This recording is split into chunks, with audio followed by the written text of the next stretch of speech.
হতে পারে, কিন্তু অনেক কাস্টমারের অ্যাড্রেস হচ্ছে বেহালা চৌরাস্তার সাইডে।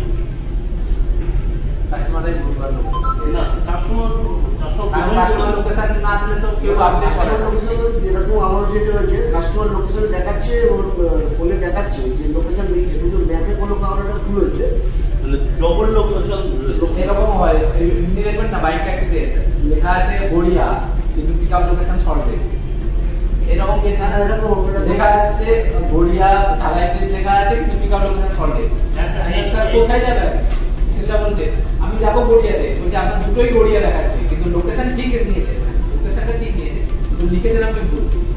অনেক সময় হয়, অনেক সময় এইখানকারই একটা সেদিনই এলো, পরশুদিন নিয়ে এসেছিল, একজন এসে বলছে পিকআপ আছে বেনিয়াপুর, ড্রপ আছে পার্কস্ট্রিট। আমি বললাম ছোট অর্ডার হবে, ধরলাম না, দেখছি এখান থেকে 100 টাকার অর্ডার সল্টলেক থেকে, সল্টলেক গেছিলাম পিকআপ দিল, ধরলাম সামনে এই বাসের বলছে আচ্ছা কি করে অ্যাড্রেসটা লিখে দেয়, লোকেশন